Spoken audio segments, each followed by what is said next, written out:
Hello, everybody, and welcome to episode number 107 of the Still City Insider podcast. I'm one of your hosts, Jeremy Hritz, alongside Mr. Jim Wexell.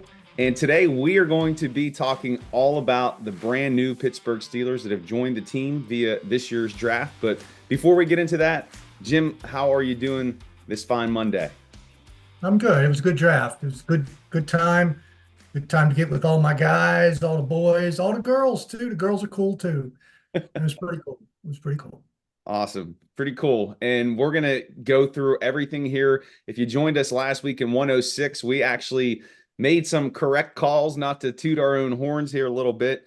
But Jim, when I look at this draft haul, which is what I'll call it, I'm as a fan, let me separate myself from the media right now, but I feel like they addressed the areas of need that this team needed to improve at, specifically offensive line. And it wasn't just one pick, it was multiple picks. And to go along with your statement about this team needing ass kickers, it got all of that and more. Fontenot dropping to them at 20, obviously going to be challenging Dan Moore. Frazier, my guy, they get him in the second round. I don't want to get ahead of myself, but it's a list of ass kickers, and let's start with that first rounder. Yeah, I mean, if you remember on our tape last time, this was the guy I loved. I called Alton Olu soft. This was the best left tackle, I thought. And but since he was a left tackle, I never thought he'd get drafted. So I left him and went Fuaga, Frazier in the second round, Roman Wilson in the third. So I got lucky, especially on the second and third. But I think Ray Fittipaldo had the first round right. If Ray and I had combined, he could have talked me into keeping Faum. Man, I don't know if I should ask you how to pronounce that name. Fontenot. No, it's not Fontenot. Fautana. Yeah, I mean, this guy is an ass kicker. He was a number 3 ass kicker on my board. Zach Frazier was number 6, and Mason McCormick was number 19 for the second consecutive year. They had 3 ass kickers, and I had Roman Wilson on the honorable mention list. And Bob Labriola comes out of his cubby hole, when the coaches coach, and he goes, "Hey, Omar's really pissed at you that your ass kicker list isn't longer." Because I kept joking in tweets that Tomlin was studying the ass kicker list, and then I ran out of them about the 5th round, 6th round. That was funny. Anyway, go ahead. That's enough tooting my horn. Yeah, no.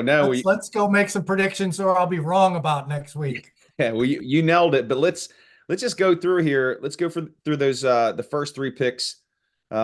Now you're going to have me questioning myself. Troy, the offensive lineman, Troy. You know what you got to do with Polynesian names? You got to look at them because you pronounce every syllable. Okay. AU does not equal ah. AU equals au. Okay. Fanu. Okay. That. So let's talk about Troy and his yes, Troy Jr. and he's coming in. Obviously, Dan Moore has started the 4th rounder, Texas A&M, but he's going to compete. He's got every opportunity to start week 1, correct? Well, I mean, everybody does. That's what competition's all about. But Alan Faneca missed the first 4 weeks. He needed injuries. Leon Searcy didn't play at all.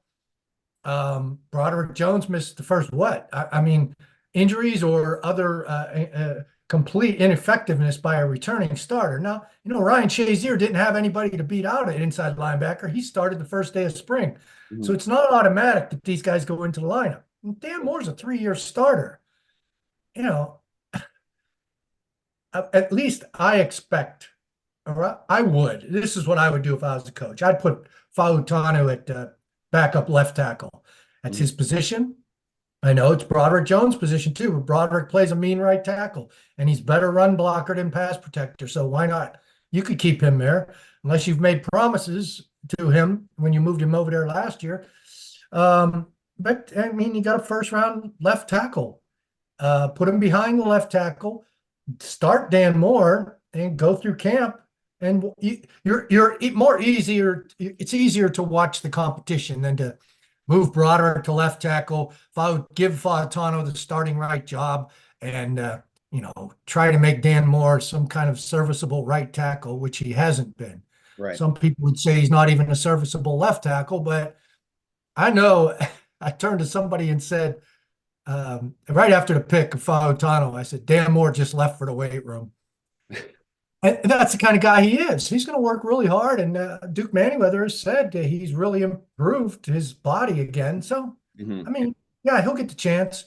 Fautano, when the time's right, he'll play. Yeah. Yeah. And the good thing is the competition, because that's going to bring the best out of all these players. Yeah. So push more. Like you said, he probably went right to the weight room. So it's a win-win situation, regardless of how you look at it. But now just like last year, they needed a number 3. So even if that guy doesn't play, you owe it to your team to get a third offensive tackle. Usually they're scrambling for a veteran to get that left tackle. Like last year, they had LaRaven Clark. They ended up cutting him, but that was going to be their left tackle. You want a veteran. You want a veteran swing tackle. Let me put it that way. Yeah. And so they got one now. And they could justify a first-round pick on a swing tackle. It's a pretty important position because nobody stays healthy really all year long. Right. Which brings us to our second round pick, Zach Frazier, the center out of WVU. Now, a little different for him because his competition is going to be Herbig, right? Yeah. Who, I don't want to downplay what he brings to the table, but it seems Frazier has, I don't want to say an inside track to the starting job. Do you think he'll be inserted right away, or is he going to have to battle it out to win it? Oh, of course he'll have to battle. I mean, Herbig has some starts at center and didn't look bad last year. And is a veteran and he's well liked in the locker room. He's on the cusp of leadership. But he's not a full-time center. He's not a 3-year starter. He's not a 1-year starter. He will get probably first crack. It's going to be more like that position. Left tackle is going to be won by, you're going to see if Dan Moore loses it. Center will be if Frazier loses it, I think. Yeah. But they're not going to hand him the job starting minicamp. Right. Especially with Mason McCormick, they have a backup swing guy anyway. So yeah.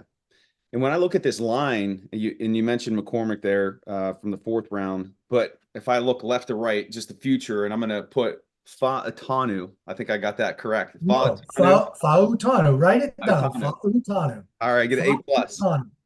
You got him. You got Sayamalu, who's an ass kicker. Zach Frazier, who's an ass kicker. James Daniel is kind of an ass kicker, and you got Broderick Jones. I mean, this is we talked about bully ball last year heading into the season, that's what they were going to play. I think they're set up personnel-wise on that offensive line to really be able to play bully ball. Well, yeah, but I mean, they are rookies, so let's give them a minute. Just let me clarify the ass kicker comments you were making. None of those other guys were ass kickers coming out of the draft. They didn't make the top 20. This is a high pedigree thing. And Broderick Jones, Troy Fautanu, and Mason McCormick, they're pedigree. They're for life. They're ass kickers for life, whether they, do it on the football field or not. They are ass kickers. So, I mean, Sayamalu has become a very good player, and so on down the line. But anyway, just to clarify. So let's jump down to the 4th rounder with Mason McCormick, just since we're honing in here on the offensive line. But this is a guy with a ton of starting experience, reliable, played at South Dakota State, so a smaller school guy. But talk about what you see him bringing to this team in terms of depth. Or could he ever, I mean, it's not going to be right away, could he in the future be a potential replacement for a James Daniels or Sayamalu? Sure. Sayamalu's getting up there in age, and Daniels is on the last year of his contract. He can be a backup center for you too. And but I mean, he's got more to prove. He's not going to be handed anything, not even a roster spot. He did come out of South Dakota State, and the tape isn't all pretty. I mean, there's some lovely moments where he's just goring these poor Division I AA players around. And he played well against Iowa. but there's some stiffness to him. I mean, he's going to have to really refine his technique, and I think he will, and learn the playbook and study and work. He's going to need to do all of that to become a decent starter. I mean, he could become a really good starter, but he's going to need a minute. Yeah. Okay. All right, and then we'll go back to the other guy that you hit on the nose there, Roman Wilson, wide receiver out of Michigan with their 3rd round pick. And we knew they needed to grab a receiver in the draft. We know the history of this team drafting players who can come in and contribute right away. And this guy seems to be well-rounded. How do you see him fitting into the system and contributing year one alongside George Pickens? Well-rounded and hacked off. He's a little upset about where he went in the draft. So that's always good to hear. Yeah, it just sounded like I was listening to Hines Ward on the conference call. Nobody respects him. Everybody's down on him. I'm sure he counted all the, Hines thought he was going to get drafted by his hometown Falcons. Mm-hmm. And they drafted Jamie German from Miami, Florida in the 3rd round. I believe it was the 3rd round. And Hines thought he was going there with that pick. He loved the Falcons. Mm-hmm. And man, every time the Steelers, I'd like to look up the stats on Hines Ward versus Atlanta, because every time, if he didn't play a good game, he talked a good one before it, because he really, really remembered Atlanta passing on him. So I got the feeling that Roman Wilson has a few teams on his list too. Yeah. Yeah. And he's not afraid to block. So he's going to bring something in terms of the run game. But can stretch the field a bit, but is also a sure-handed receiver, can make some plays after the catch. And he's going to have to add some weight and get stronger. I mean, that's what Hines did. Yeah. We saw what kind of bully Hines turned into. So let's see what this guy does with his body. But he has to get bigger. Yeah. And I got mentioned in my notes column today. I like that story about him getting up at 3, 4 in the morning. I forget what time. The time I got up for this podcast, in fact. He gets up to fly to another island to go to high school so he could play football at Powerhouse St. Louis, where Nick Herbig played. Wow. He was teammates with Nick. Yeah. Okay. I asked Tom if he went to Hawaii to watch a high school game 4 or 5 years ago. He said, no, but I went to the Michigan Pro Day, and he smiled like how important that Michigan Pro Day was. I mean, with that little look, he said, this is my draft pick, Roman Wilson. Yeah. So Peyton Wilson, I think, was Bill Cowher's draft pick. But go ahead, Jeremy. Introduce Peyton Wilson.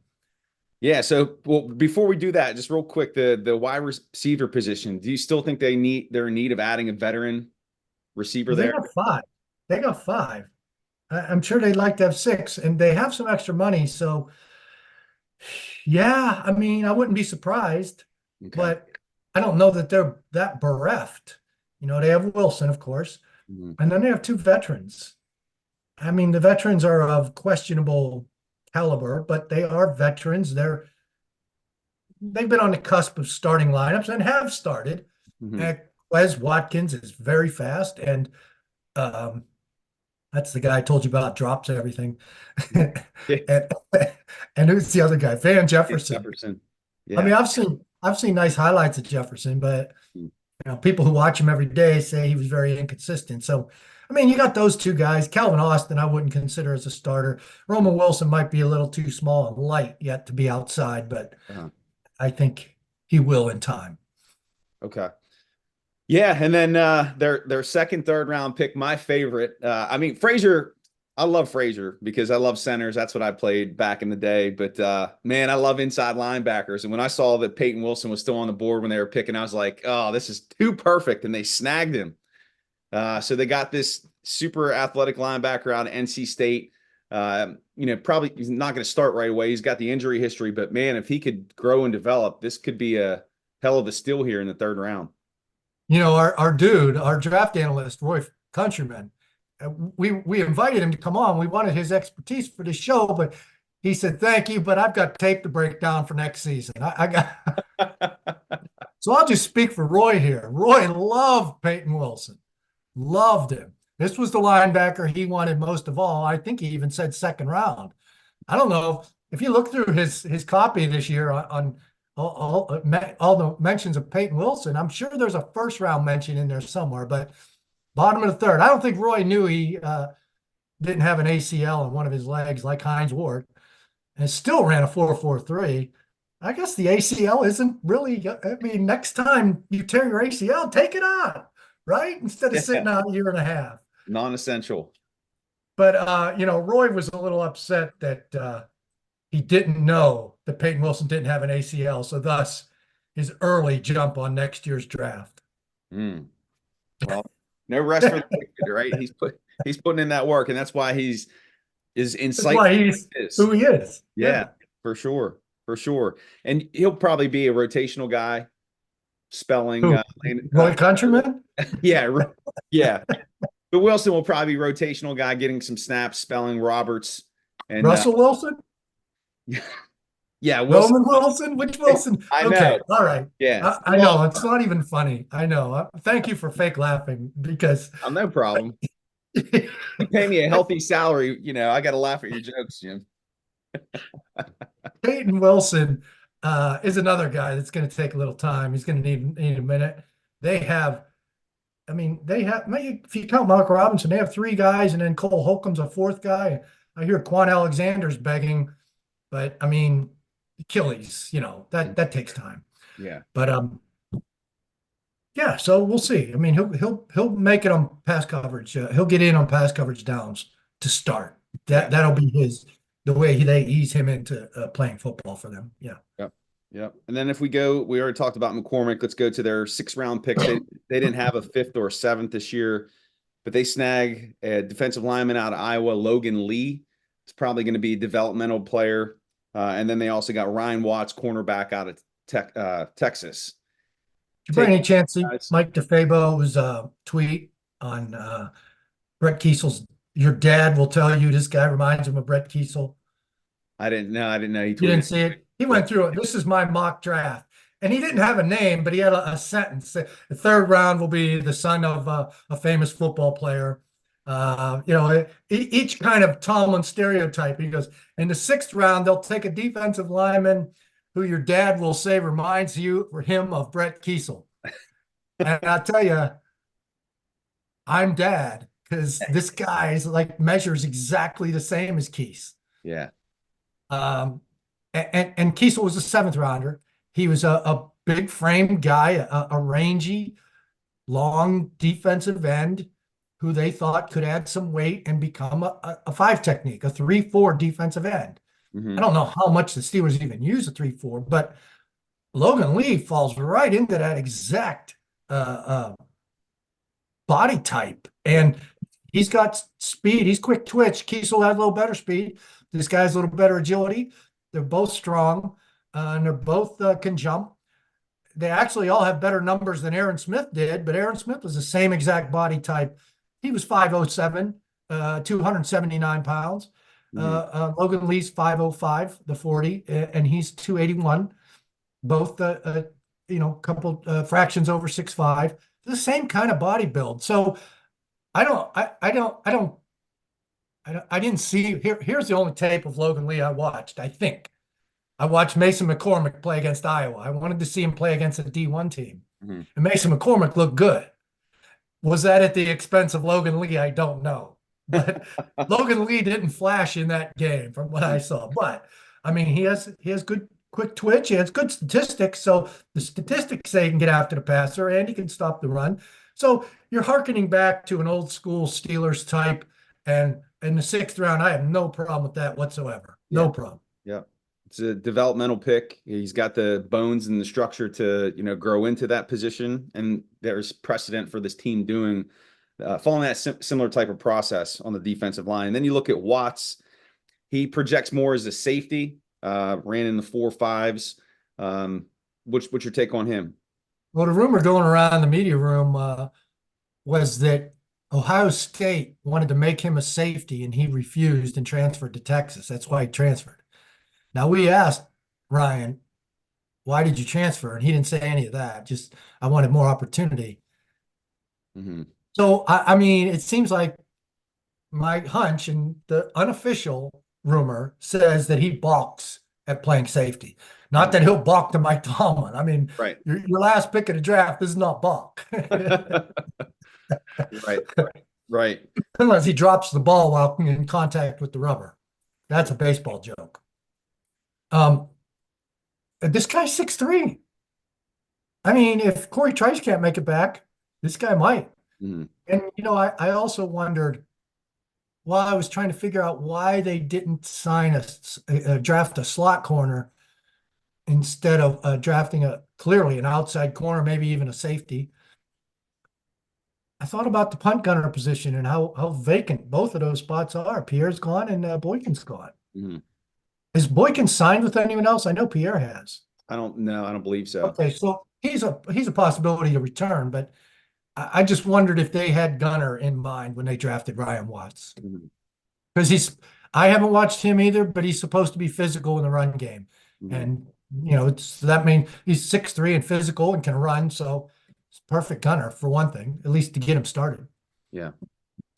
And then in terms of the undrafted rookie free agents, well, I always like to look at that list. Nobody really standing out other than the here comes this pronunciation. John Rice Plumlee, the all Plumlee. Forget Sounds that. like he's on that show from Vegas. What's that show that they used to, the Pawn Shop? Oh, Pawn Stars. Was it Yeah, Pawn Stars. Yeah. Was he in that show? I don't know. No, that was Chumley. But he's an intriguing guy. And they paid him the highest signing bonus in Steelers history for an undrafted rookie free agent. I read somewhere. Okay, well, maybe they do have plans for him. I thought it was just a fourth arm in camp. Yeah. I mean, maybe they're going to, do some wildcat with him, some Taysom Hill activity. And I mean, yeah, okay, but I got to see him first. We'll Yeah. see. We'll see. So Jim, when you I look mean, that's why they only signed 5. They used all their money on Chumley. yeah, I know. I think it was like a 35K was the bonus. Wow. Yeah. Something around there. Wow. Yep. So there must be something they like. A little disappointed in a running back. You can usually get a running back. I don't know. I don't know. Yeah. This Georgia guy seems small, so. And I think they need a third running back. I don't know that Cordero Patterson could be counted upon. And if he shows life, great. Then you keep the third guy in the practice squad. But no. Yep.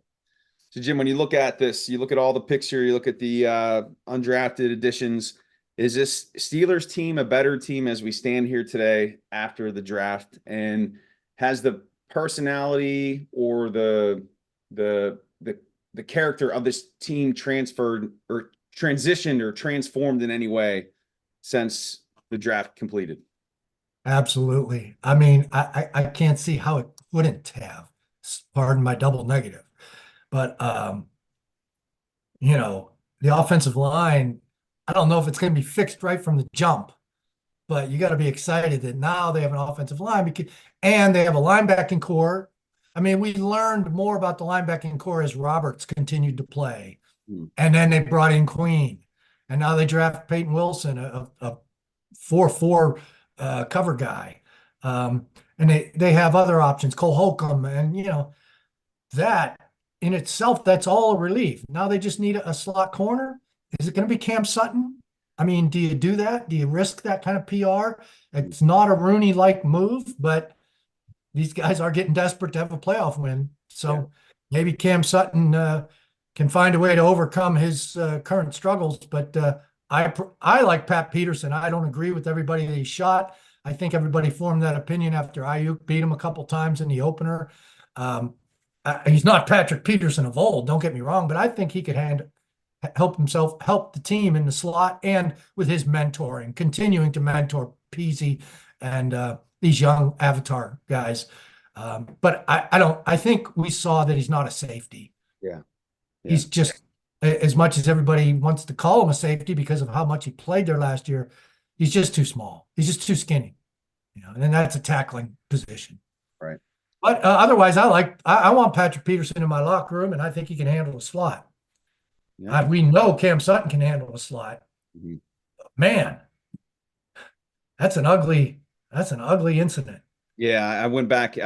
Whenever I saw the news that they were talking about or had reached out to Sutton, I just wanted to see what the incident was. Yeah, it's not pretty. Nope. Well, now we get to look forward to rookie mini camp, OTAs, right? When's that coming up? And you're You got gonna to get into town this spring, man, oh this because you could look forward to rookie mini camp too. I know I probably could get out there. So I mean I'm pretty much retired. So Well, where did you go this weekend? Didn't you go to the we went south to of France or something? no, yeah, we went to Dover, Delaware for the NASCAR Oh, race. Yeah. south of Delaware. Oh, same thing. South of France. The Is polar Dover in South Delaware? it is Southern Delaware. It's kind of like middle. I guess it is kind of Southern Delaware. Yeah. It was Okay, so I my got that first right. race. So we took the kids. They had fun. So Hopefully, I got more than that right on this podcast. Hopefully I did as good a job as I did last week. And then the next day I changed to Graham Barton because, you know, I just know they needed a center. I have a feeling that was their plan, Graham Barton. mm, But when Fautano, I, I flipped my page over to get Logan Lee and Kiesel's numbers, and I lost my spelling of the Polynesian kid. Fautano, he fell, and I am so glad they didn't trade back yeah. because they had two corners, Fautanu, Graham Barton, and they probably could have found a fifth that they liked. You can go down 4 or 5 spots and get one of those guys. That's how you trade down when you see there's a group available, and you can trade down and still get one of them no matter what happens, and an extra third or fourth. Right. I'm glad they didn't do that. I like Fautanu that much. And then they were able to get the center in the second round. I would have been nervous too, because I did say on the podcast last week, trade up in the second round for Frazier.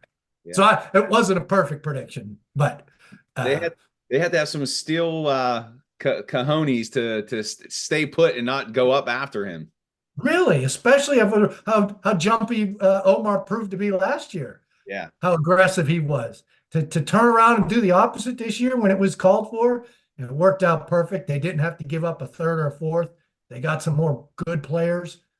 And you know, another excellent job. Yeah. Yep. 2 in a row. Yep. And I was just going to say that this is a good opportunity to give Omar credit and Andy Weidel. There I go. My pronunciations again. But yeah, that's another one. I'm gonna send you a list of the pronunciations please to keep do. in front of you. Pat Fryermuth too. Muth. Yeah, but these first two seasons with these guys at the helm, they're not at the helm. That's the thing. Mike Tomlin's at the helm. Right, but they're providing leadership in terms of personnel, and they're being aggressive and attacking things, but also the players that they're bringing in. I mean, look at Jones and Peasy from last year in the draft.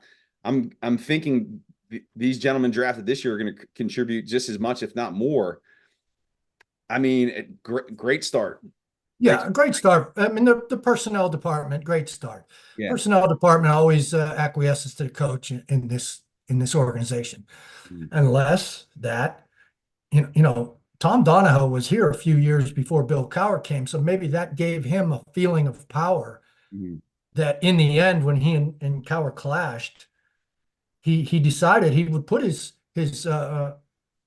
job on the line against Cowher. They both turned in their resignations. Dan Rooney accepted Donahoe's, and it just further validated the coach is in charge. So, I mean, but Omar works the phones. Omar does the deals. You know, he knows what the coach wants. Andy Weidel is aware of what the coach wants. He still makes his board and judges the talent according. If Mike Tomlin says, hey, I was at Michigan's pro day and I'm taking Roman Wilson no matter where you have him on the board, he's going to get Roman Wilson. Yeah. And I remember last year he was I was talking to him and he was raving up the McDonald kid from Iowa State, an outside linebacker, and they needed a number 3 outside linebacker, if you recall. At the time, who ended up starting for them outside? They picked up Marcus Golden before the draft. Yeah. So I'm curious as to why I think they needed a third outside linebacker. But so they were looking at that McDonald kid, and they went to his pro day, Iowa State, and Tomlin was raving about him. I said, would you have taken him? Oh, no, I wanted to tackle. I wanted to tackle. So another that's Tomlin kind of saying that's my guy. Yeah. And he gets support from the personnel department. I'm not trying to, you know, belabor this point, but everybody is just giving personnel department a lot of credit. Hey, they did a great job and they should get credit, but let's keep it in Pittsburgh Steelers perspective. Right. Right. Well, speaking of keeping it in perspective and keeping it nice and tight in the time frame, that's going to be it for episode 107. We hope you got some value out of today's episode. Jim, anything you want to plug from the site? No, I just want to, subscribe to the YouTube channel because we got over 700 now. We can roll, baby. 1,000. We want 1,000 before the start of the season. Someone told me that once you get 1,000, then 40,000 is right around the bend. You'd be surprised. Let's go. Then we'll start getting paid by YouTube. Start getting those big checks. Start having commercials in our gig, huh? Let's get some sponsors. All right, man. Go. All right, Jim. Have a great one. Take care. You too.